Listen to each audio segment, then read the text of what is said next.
فلسطین اور اسرائیل کی جنگ میں اب امریکہ بھی ان آفیشل طریقے سے کود پڑا ہے۔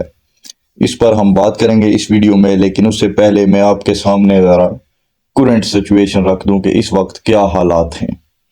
حماس کے سینئر آفیشل نے ایک بیان میں کہا کہ ہم لمبی جنگ کے لیے مکمل تیار ہیں۔ بی بی سی اردو کی ایک رپورٹ کے مطابق حماس نے 2 سال کی تیاری کرنے کے بعد یہ حملہ کیا ہے۔ اس وقت 1000 سے زیادہ یہودی مر چکے ہیں اور 700 سے زیادہ فلسطینی شہید ہو چکے ہیں۔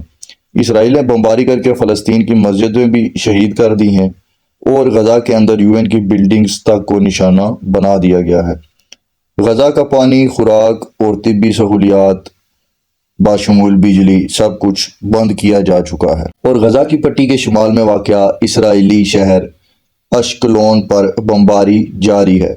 یہ واضح رہے کہ اس شہر پر میزائل اٹیک سے پہلے حماس نے اعلان کیا تھا کہ اس شہر کے باسی شام 5 بجے سے پہلے شہر چھوڑ جائیں، اور ایگزیکٹ 5 بجے اس شہر پر حملے شروع ہو چکے ہیں۔ دوسری طرف اسرائیل نے لبنان پر بمباری کی، جس کے جواب میں اب لبنان سے بھی اسرائیل پر راکٹ حملے شروع ہو چکے ہیں۔ اسرائیل کی طرف سے مصر کو بھی یہ دھمکی لگائی گئی تھی کہ مصر کی سرحد سے کوئی بھی امدادی قافلہ اگر غزہ میں داخل ہوا تو اس کا بدلہ لیا جائے گا، اور اس دھمکی کے باوجود اب تک مصر سے پہلا امدادی ٹرک غزہ میں داخل ہو چکا ہے۔ یہ تو تھی کرنٹ سچویشن۔ اب ذرا بات کر لیتے ہیں بین الاقوامی حالات پر کہ دنیا اس پر کیا کچھ کر رہی ہے۔ ترکی کے صدر طیب اردوغان نے آج کہا کہ اس وقت غزہ کو پانی نہیں دیا جا رہا۔ کہاں گئے تمہارے انسانی حقوق؟ بجلی نہیں ہے، کاٹ دی گئی ہے۔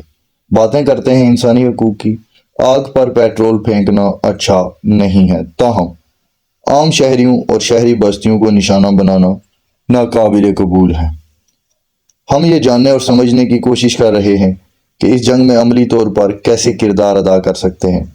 آج روسی صدر پیوٹن سے میری بات ہوگی، پھر اقوام متحدہ کے سیکرٹری جنرل سے بات کروں گا، اور اس بیان کے بعد امریکہ کا C-17 گلوب ماسٹر طیارہ اسلحہ لے کر اسرائیل پہنچ چکا ہے۔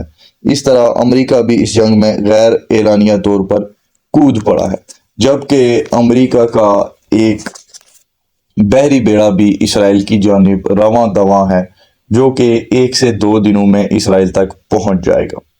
اسرائیل نے اپنے 3 لاکھ فوجیوں کو جو کہ ریٹائرڈ تھے ان کو واپس بلا لیا ہے، اور اسرائیل اس بات کا اعلان کر چکا ہے کہ وہ کل یا پرسوں کسی بھی وقت زمینی جنگ باقاعدہ طور سے شروع کر سکتے ہیں غزہ کی جانب۔ اب دیکھنے والی بات یہ ہوگی کہ یہ جو اتنے سارے اسلامی ممالک ہیں، یہ کیا اسرائیل کی دھمکیوں میں آ کر خاموش رہیں گے، یا جس طرح مصر نے اپنے بارڈر اسرائیل کی دھمکیوں کے باوجود کھول رکھے ہیں، اسی طرح سے سب ملکوں کی طرف سے ری ایکٹ آئے گا۔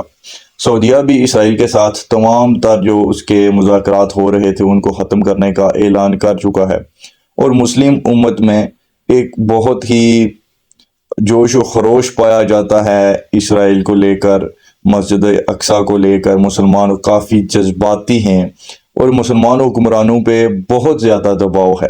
پاکستان سمیت دنیا بھر کے مسلمان حکمران نہ چاہتے ہوئے بھی زیادہ دیر تک اس جنگ میں خاموشی اختیار نہیں کر سکتے، کیونکہ ہر مسلمان ملک میں بہت زیادہ پریشر ہے عوام کی جانب سے حکمرانوں پر کہ غزہ کی حمایت کی جائے۔